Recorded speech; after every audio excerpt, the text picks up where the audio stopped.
Hello guys, mumeze mute? Ni umuhungu wanyu Left Hand ugarutse. Noneho tugarutse muri mining ya Interlink. Mining ubona ko ifite icyerekezo neza, ifite icyerekezo cya nyacyo, urebye abaterankunga bayo, urebye n'uburyo irimo iratera imbere n'abantu bayinjiramo ari benshi. Buriya mining irimo irinjiramo abantu benshi, ifite n'abaterankunga bakomeye, ubona ko ifite icyerekezo nta kibazo. Wowe rero utarayinjiramo kugeza kano kanya uyu munota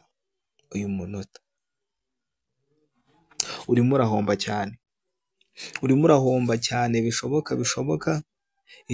Wowe icyo usabwa rero kano kanya, ntabwo uracikanwa, waza ugatangira nawe ukamayininga, ukaverifiya isura, kuko verifiya isura nicyo cya mbere. Noneho nyuma yo kuverifiya isura ugakomeza ukamayininga, ugategereza update z'igihe bazaronshingira, tukagurisha natwe amakoini yacu twagize. Noneho hari n'akandi kantu kayibamo bita security sacco. Security sacco abantu musanzwe muyimayininga, ndagira ngo nyibabwire namwe muyikurikire. Yego, security sacco wowe uzi ko mining ugomba kwinjiramo, kuko security sacco izagufasha kubona amakoini ari verified menshi. Kandi iyo security sacco ikindi kintu igufasha, no ku munsi hari amakoini umayininga, hari amayininga 180, 150, biterwa nyine, biraterwa. Rero wowe utaratangira kuyimayininga kano kanya, ikintu usabwa ni ukugenda ugafunguramo account,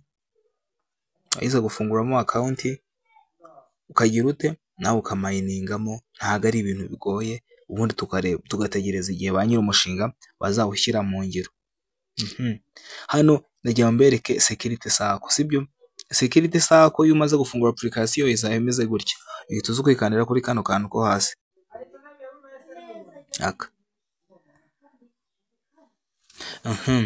Ikanze mbereke umuntu ubundi aba yemerewe kuba mu magroupe 5.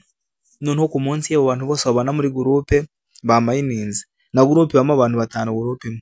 Iyo bose bamayininze, nawe wamayininze inshuro zose zo ku munsi, umayininga coin, baguha coin 180.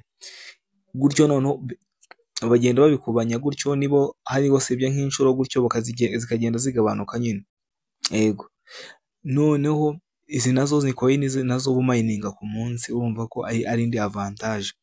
Rero umuntu utari wajya muri security sacco, anyandikire kuri WhatsApp nasize kuri video mufashe.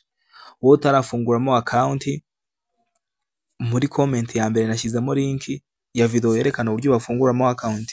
Winjirira no kuri ya referral code cyangwa invitation code. Yego, nasize ko hano kuri video, nasize kuri video y'ibyerekana, ndi bushyire link muri comment.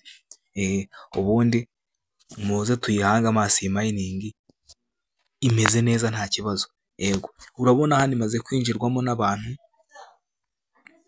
1,052,458 kano kanya umunota tuvugana. Ejo mu gitondo umuntu uzaza azasanga amaze kuba 1,060,000. Uzaza ku munsi ukurikiyeho gutyo. Kandi iyi mining yatangiye mu kwa 3. Urabona ko iyi mining ifite gahunda ya nyayo. Rero utarayitangira, link nashyize muri comment ya video ibyerekana uburyo wafunguramo account. Genda ujye muri comment ya mbere, niho uri wisange, ubundi nawe utangire uyimayininge. Ni ubuntu nta mafaranga bisaba. Wowe icyo uba usabwa gusa ni ukugenda ukinjira ukaverifiya isura.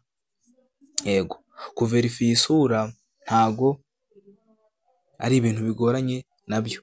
Yego, ahantu wowe uri bugire ikibazo unyandikire kuri nimero ya WhatsApp iri kuri iyi video, ubundi ngufashe. Ntago ari ibintu biba bigoranye. Yego, ni ibintu biba byoroshye cyane. N'abagifite ikibazo cya security sacco munyandikire kuri iyo WhatsApp. Iyi WhatsApp mbafashe gukora security sacco zanyu, kandi n'uburyo mwakwinjizamo abantu ntago ari ibintu bikomeye cyane. Yego, murabona ko nkano nka saa 10 umuntu muri no mining umuntu amayininga buri masaha 4.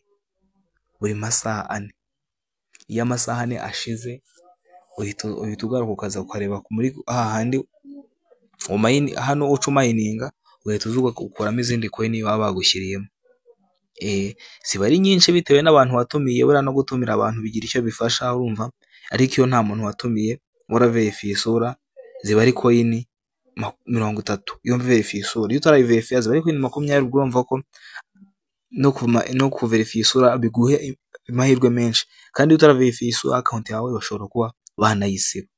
Yego, ubona ko njye mining coin 64 bitewe n'abantu natumiye. Nawe ushobora kuba wagira ute, watumira abantu ukabatumira, iyo umuntu amaze kuverifiya isura bahita baguha bonus, bakajya banakongera, ugahita na coin zawe zo kumayininga ziyongera.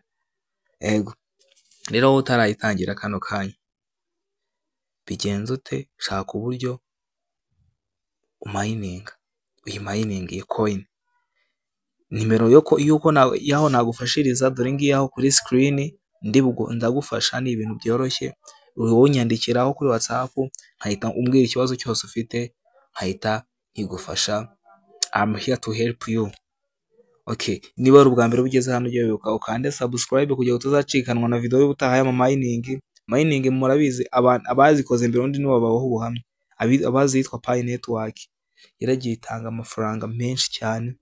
Nawe rero mining ntabwo ari ikintu ejo uzagenda ujya amafaranga cyangwa musibe ejo, uramayininga ugategereza nka nyuma y'amezi runaka ubundi baronshinga umushinga ugahita ukuramo amafaranga menshi afatika. Yego, rero nakugira inama yo gutangira iyi mining hakiri kare. Abatazi uko bafunguramo account, muri comment harimo video, noneho referral code nayisize muri description murayibona, no muri comment naho ndongera nyishyiremo. Yego, ubundi mukomeze kunogerwa n'ibintu byose mbagezaho. Ciao ciao.